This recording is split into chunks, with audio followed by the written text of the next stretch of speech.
hindi natin kakayanin upang hindi tayo mawala. Amen po ba? Palakpakan po natin ang buhay na Diyos. Kaya po mga kapatid, kung ano yung nangyari sa akin na karamdaman na ginamit o pinahintulutan ng ating Panginoon na maganap sa akin dahil sa pananalig, pagtitiwala ko at pag-surrender ko ng 100% sa Kanya na Siya lang ang dakilang manggagamot, nakamtan ko po ang imposible sa tao ay naging posible sapagkat umasa ako sa Diyos. Palakpakan po natin ang ating Panginoon. Kaya po, kung ano man ang ating nararamdaman sa mga oras na ito, ano man ang hinihingi natin sa ating Panginoon na hindi pa natin nakakamtan, huwag tayong malumbay at huwag nating questionin ang ating Panginoon, kundi ang tanungin natin ay ang ating sarili kung ano pa ang dapat nating gawin upang makamtan natin ang ating mga minimithi sa buhay. Yun lang po at isang magandang umaga sa inyong lahat. Buhay po ba ang Diyos? Sadyang ang bawat isa ay alagad, kapsman, ay sadyang ipinagkakaloob po sa amin ang mga karamdaman upang higit namin maramdaman kung papaano po kami inaapuhap at pinapahalagahan ng ating Panginoon. Buhay po ba ang Diyos? Kaya sa mga pagkakataon pong ito, nais ko pong tawagin na kung noon sa unang dako niya ay naka-wheelchair siya, subalit sa kaparaanan at kalooban ng ating Panginoon, pinagkaloob ang kagalingan at hindi man po totally na gano'n nawala ang kanyang pagiging stroke, subalit nawala po ang wheelchair na nakakaupo na po sa kanyang upuan. Tinatawagan ko po ang aking kapatid.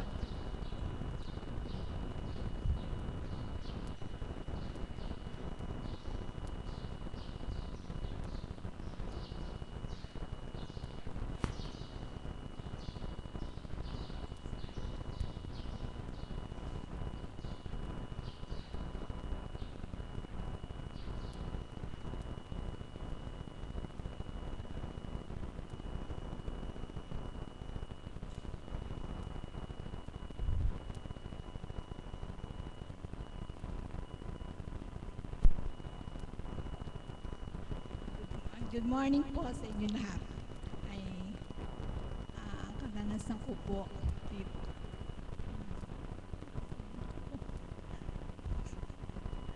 Ang kadalasan ko po ay gusto tulungan niyo po ako.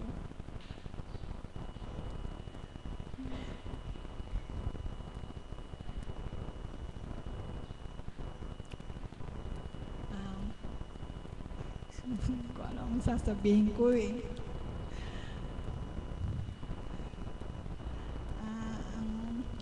Ang naging kadalasan ko po sa kalamdaman ko ito ay nagpapasalamat po ako sa Panginoon Diyos at ako ay binigyan ng lakas, ng biyaya at nang ako ay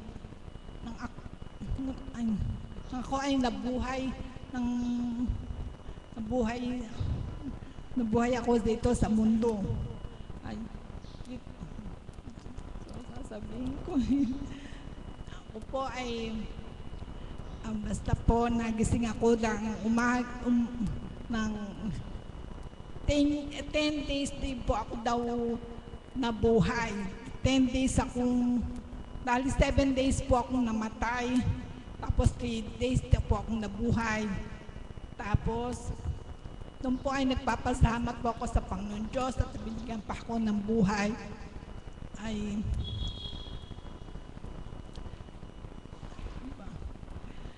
Diyos ko, tulungan niyo po ako. Pero, papasalamat po ako kay Lord. Binigyan pa niya ako ng buhay. Ng matagal.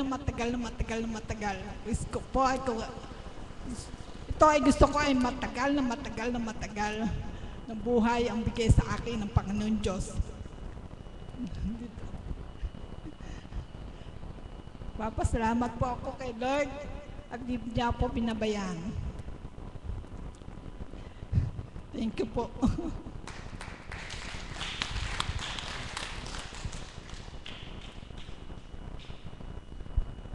Maraming salamat po kapatid.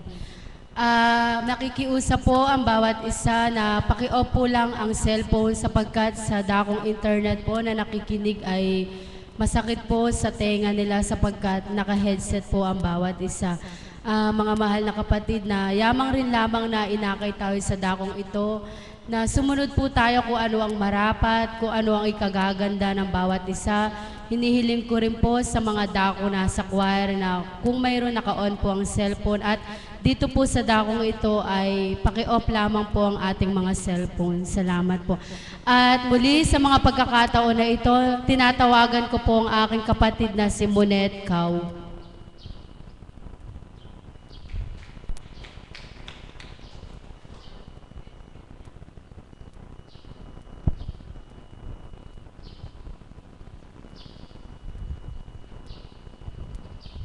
Buhay po ba ang Diyos? Salamat po. Magandang umaga po sa katanghaliang ito. Masupresa po ang Panginoon. Salamat po sa Ama. Isa ako sa pinili niya upang magbahagi sa harapan ng mga kapatid ko. Ang maibabahagi ko po sa inyo kung paano nga po ako naakay sa dakong ito. Ako po ay nung mga panahong ako po ay nag-a-abroad po, wala po akong minimithi sa aking sarili kasi po nung bata po ako, isa lang po kaming mahirap na nakaranas ng hirap, na wala po akong talaga pong mula po sa pagkabata ko, kung paano nga po na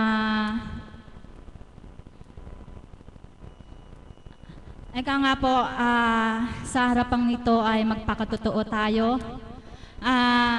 Narong nanghihiram lang po kami ng bigas, yung mga kapatid ko, na kung paano nga po na ang nanay ko ay kung lumuluwas po siya ng Manila upang magtinda ng langgonisa. Ako po, maliit pa lang po ako noon. Subalit, nung po ako nag-aral na po hanggang sa naging high school po ako, nakatapos po ako ng high school, doon po nagsimula ang aking buhay na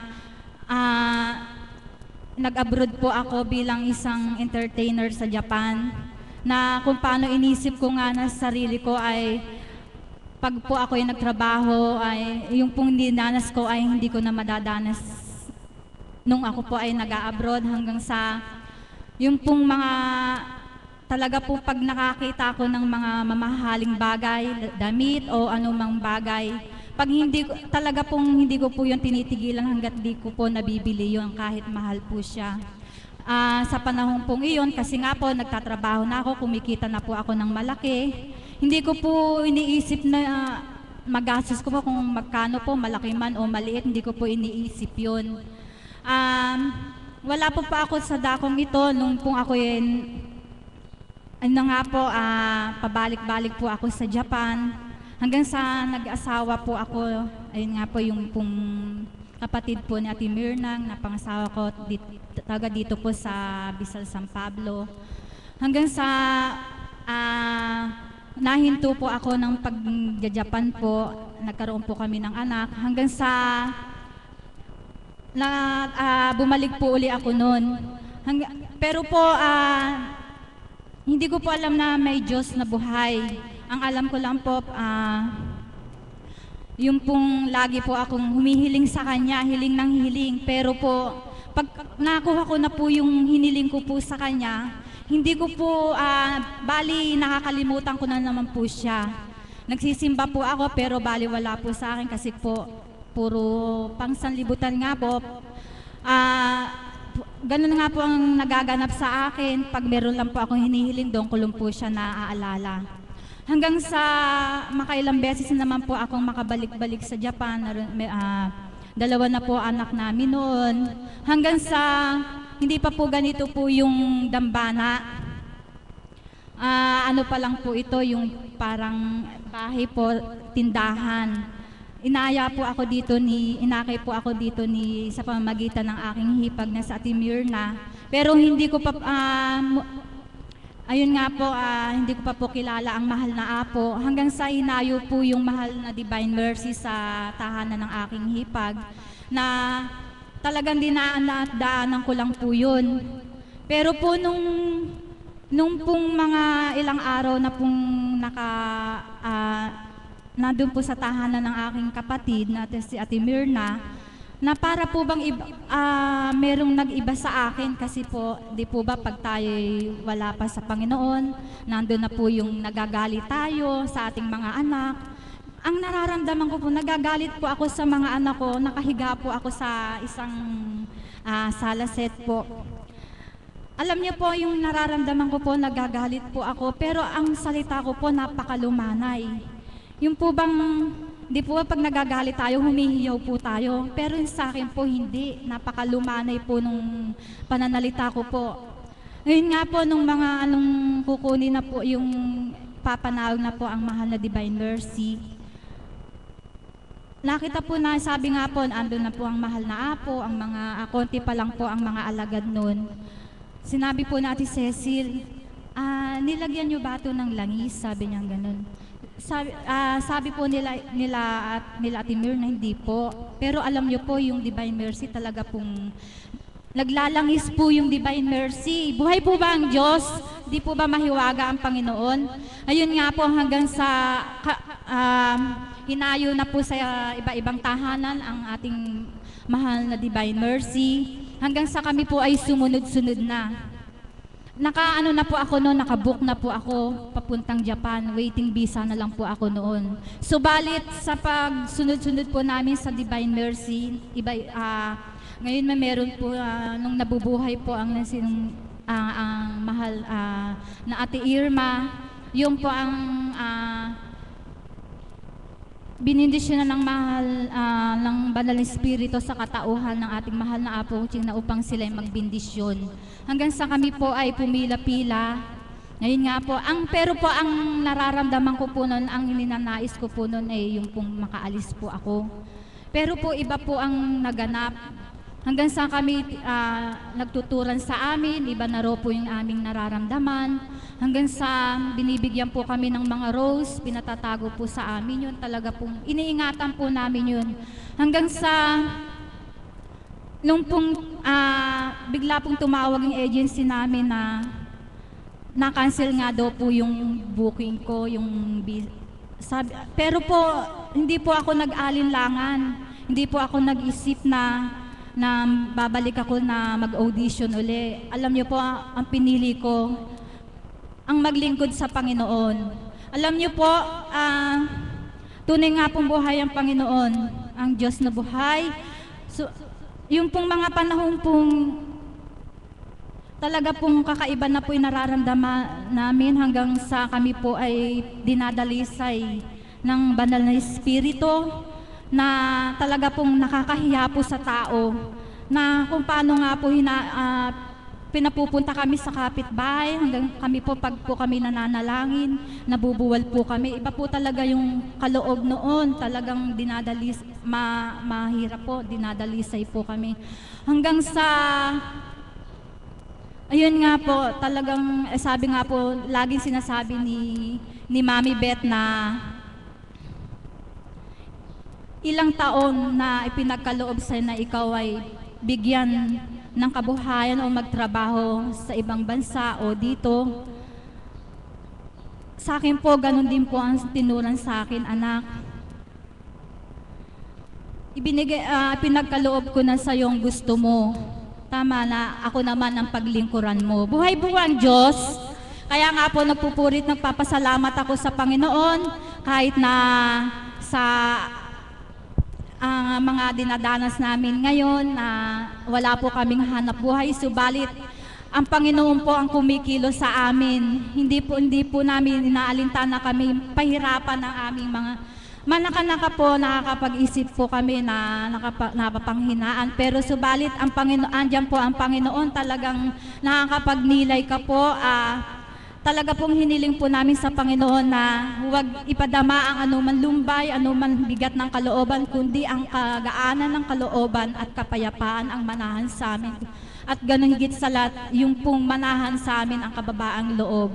Kaya po nagpapasalamat ako sa Panginoon na hindi niya po kami pinababayaan, kaming mga pamilya, kaming mga kapatid na naglilingkod dito. Talaga pong napakasarap pong maglingkod sa Kanya. Pag po meron po tayong kahilingan o layunin sa Kanya, wala pong imposible sa Panginoon, basta tapat po tayong humihingi ng hinihiling ng bawat isa sa atin. Huwag po kayong malumbay, huwag po kayong...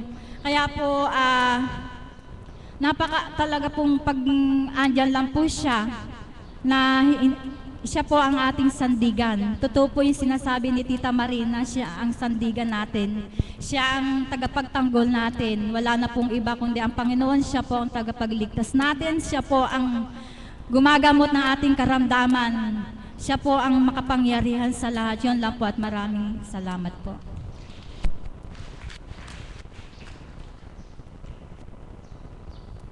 Buhay po ba ang Diyos? Nagising na po ba ang bawat isa?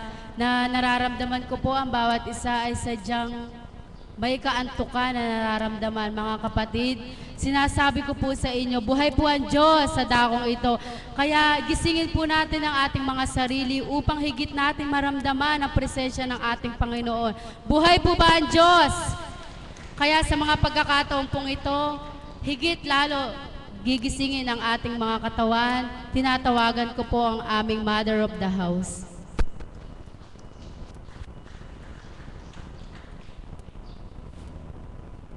Papuri sa iyo, Ama, walang katapusan. Muli sa araw na ito na ako yung tinawagan upang magbahagi ng iyong kabutihan at kagandahang loob sa bawat araw na sa amin ay aming nakakamtan at patuloy na nilalayon mo na kami aralan sa pamamagitan ng iyong kinalugdan sa dako mong banal na iyong tipanan. Nawa, Ama, ang mga kapatid kong naririto ay huwag maging bingit bulag sa katotohanan na ikaw ay Diyos na buhay bilang Espiritu na sa amin ay nakagabay. Amen. Buhay po ba ang Diyos? Purihin, purihin, dakilain ang ating Panginoon. Sabi po sa taas, sapagkat kaarawan po ng aming isang kapatid na alagad. Bababa na ako, sabi ko, nanghihina na ako, kailangan ko na magbahagi. Amen po ba yun?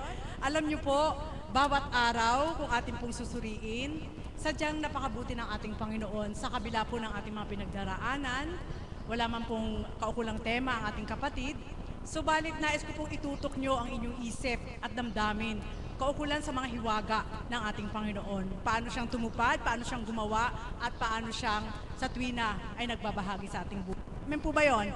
Welcome mga taga-Ilocos. Alam nyo po, maibabahagi ko po sa inyo ay gaano kahalaga sa akin ang bahagi ng Espiritu Santo. Yun po yung nais ko pong bigyan ng emphasize sa pagkakataong ito.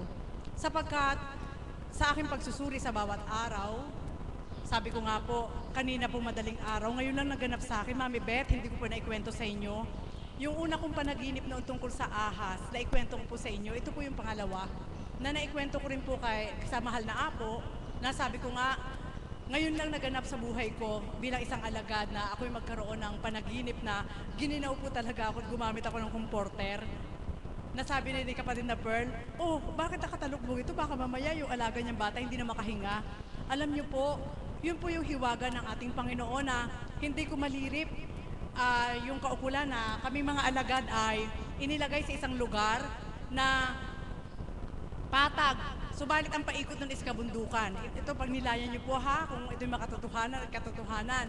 Subalit ito binigyan ko po ng malalim na pagninilay. At doon sa kapatagan na yun, na punong-puno ng mga niyugan, paikot niya ay kabundukan, may mga swimming pool na nakalagay sa bawat cottage. At doon sa cottage na naka-assign, kung saan ay naroon ako, hindi ko po alam yung mga kasama kong alagad, na iba po sila ng cottage eh. Subalit kasama po nila ang mahal na apo. Doon sa cottage na andun po ako naka-assign, mga alagad din po ang kasama ko, subalit may mga kalalakihan na kasama, mga caps po siguro yon. At doon ko po nakita na, bakit kaya ito yung cottage na sobrang napakalapit nung swimming pool sa cottage. Samantalang yung ibang cottage, malayo yung swimming pool doon sa paglalangoyan nila. Ngayon po, doon sa area po na yon, parang na-vision ko po doon sa panaginip ko na itong swimming pool na ito kakaiba. May ibang lumilitaw sa swimming pool na to na hindi ko alam kung bakit, ano ang lumilitaw. Alam niyo po ba, habang nakatulog po ako at nananaginip, nagulat po ako na may isang gumapang na napakalaking ahas, Mami Beth. Napakalaking ahas. At doon sa ahas na yon, parang may isip po siya. Ang gusto po niya ay kumain ng mga tao. Ngayon po, sinabihan ko na po yung mga kasama ko po doon sa loob ng cottage na mag-ingat kayo, may ahas na gumagapang na gusto niyang lumapa ng tao. So, nagtawanan po sila. Ngayon, ang ginawa ko po, ang hinanap ko kaagad ay kung saan ako makaka-exit. Sabi ko, hindi ko maaaring ibaliwala ito sapagkat pinakita sa akin ng Ama na yung ahas na yon ay kumakain ng mga tao. So, ang ginawa po ng mga kasama ko po doon sa cottage na yun, nagtatawanan po sila, pinagtawanan po nila ako. Alam niyo po ba, sa panaginip ko po kinain po silang lahat. At ang way out ko, kailangan makalabas ako doon sa exit, na kailangan tunguhan ko po yung cottage sa ibang mga alagad kung nasaan ang mahal na apo, yung mga kapatid kong alagad. Sabi ko, bakit ganun? Sabi ko, bakit ito yung swimming pool na binigay sa amin? Tapos yung pala yung nakalagay. Pag nilayan niyo po, alam ko may mensahe po ito. At nang ako po ay doon nakatakbo na alam ko po na kinain na po yung mga kasama ko, nagsumigaw po ako. Sabi ko, mga kapatid, sambitin niyo po sa mahal na apo na may ahas na kumakain ng mga tao. At ang gusto niyang kainin na yung mga hinirang. Ito na po. Sabi po ng mahal na apo, kumalas na daw po. Subulo na yung mga tao. Kayo mga alagad, magsipaglayo na kami, magkanya-kanya na kami tahak para hindi kami mahabol. Alam niyo po ba, ang hindi ko maubos maisip, sinusundan po ako ng hunter na may alaga ng ahas na yon. Ang pakirawari ko po, ako po yung gustong kainin yung ahas. Hanggang tumakbo po ako ng tumakbo, nasabi ko kay kapatid na Pearl, kailangan nating lumikas. Sabihan mo sila na lumikas na sila at ipaalam na, nakita ko si kapatid na Ana, magkasama po sila, magkayakap po sila, na kung saan sila papupunta, magtatago lang kung saan. Subalit ang hindi ko maisip, tuwing tutungo sa isang cottage, ako po yung nakikita ng hunter. So madaling salita po, ako po yung target nung ahas na malaki. At nang sabi ko kay kapatid na Pearl, iiwanan ko kayo ni Angel, saan daw man kayo, magpapahabol ako sa ahas. Sabi ko gano'n sa kanya para hindi kayo makain. Yun po yung ginawa ko po. Ang hindi ko po maupos maisip, habang tumatakbo, hindi ko makita kung nasaan ang mahal na apo. Ang biling ko na lang po doon sa isang alagad, sabihin niyo po sa mahal na apo, na may humahanap ng ahas, nakakainin yung mga hinirang, magpapahabol ako. Sabi ko po gano'n, magpapahabol ako para po makatakas po yung ibang mga alagad na hindi sila makain. Alam niyo po, may kaloob din po yung hunter sapagkat alam po niya kung saan ako pupunta. Boy, babae Diyos!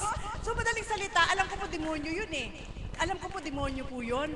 At nang oras po na yun na nakita ko na po nagkalasan na po yung mga alagad para po hindi sila mahabol, kitang-kita ko po si kapatid na Ana at si kapatid na Bunso na magkayakap. Na, Mami, paano ka? Sabi ko, wag niyo po akong alalahanin, wag niyo akong alalahanin. Sabi kong gano'n sa kanya, wag niyo akong alalahanin.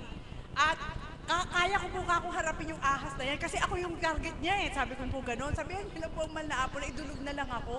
Nakakalas na po sila, Mami Beth. Lahat ng mga alagad nakakalas na. Alam niyo po, nang oras na po na nakita ko po, hindi na po siya yung ordinaryong ahas. Yung ahas po na yun naging tao. Tao po yung katawan niya, tapos ahas po siya. Nakita ko po ang laki-laki na ng kanyang tiyan. Sabi ko, Diyos ko, ang dami na niyang nakain. Ang dami na niyang nakain. So, ang tendency ko po, parang gusto ko po siya i-trick. Sabi ko, ay, hindi na niya ako mahahabol. Punong-puno na yung kanyang tiyan. Pero ang ginawa ko po, kumalas na po si kapatid na Ana at si kapatid na Bunso, tatakbo na rin po sila kasi malapit na po. Sabi ko, lumikas na kayo, hayaan niyo na ako. Alam niyo po, habang papalapit po sa akin yung ahas, iniisip ko po na ililigtas ako ng Diyos. Iniisip ko po na hindi niya ako pababayaan. Wala pa akong katakot-takot na siya'y lumapit. Nasabi ko sa mga alagad, idulog niyo na lang ako, sabihin niyo sa mahal na apo na ako idulog at haharapin ko yung ahas na ito. Alam niyo po, habang papalapit po sa akin yung ahas, ang laki-laki na po talaga niya, kakainin niya ako. May pumasok sa isip ko na sabi ng Panginoon, yamang ikaw ay nagtitiwala, titigan mo lang siya at sambitin mong sumabog na wa ang iyong tiyan. Sumabog na wa ang iyong tiyan. Alam niyo po, nung malapit na po niya akong sagpangin, nakakainin niya ako, sumabog yung tiyan niya, hindi niya ako nakain. Boy, pa ba ang Diyos? Amen po ba yun? Ano po yung, bakit ko po ito idinaan sa inyo? ganyan po ang demonyo, kahit saan dako ka, mararoon siya. Amen po ba yun? Subalit kapag malalim ang pananalig mo pananampalataya, ibibigay ng Ama ang katagumpayan at kaligtasan. Noong na ako'y nagising po, nakatalokbong po ako ng comforter, giniginaw po ako hanggang umaga, sapagkat kita ko po talaga yung ahas, ako'y sasampangin.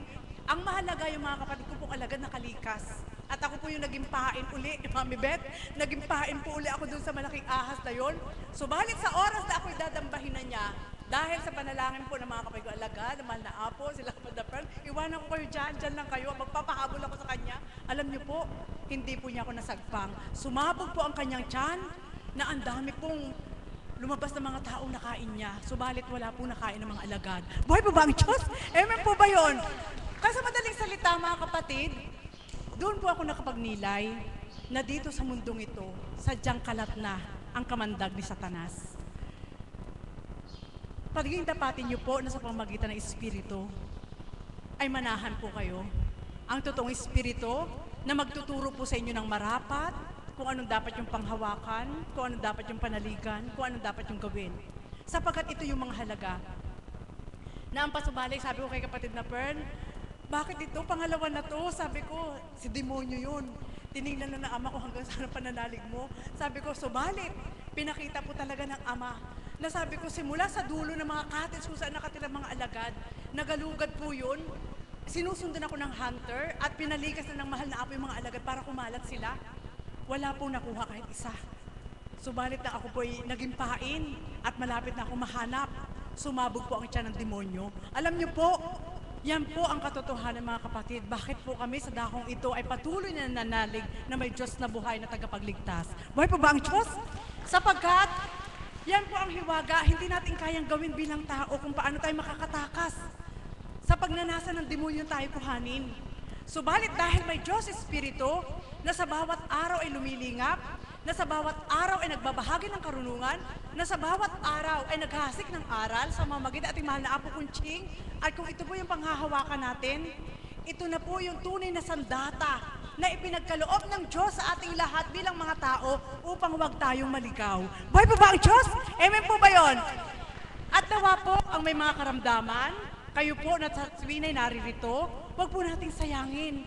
Panahon na po upang sa gayon, ang kaukulang gawa ng kalaban ay hindi mangibabaw. Amen? Na sa bawat araw, ang banal na Espiritu ay naglalayo na tayo'y turuan. Ang banal na Espiritu na ating tinatanggap sa ating puso at pinanahan po natin sa ating puso ay naglalayon sa tuwiran na tayo'y maituwid ng ating landasin.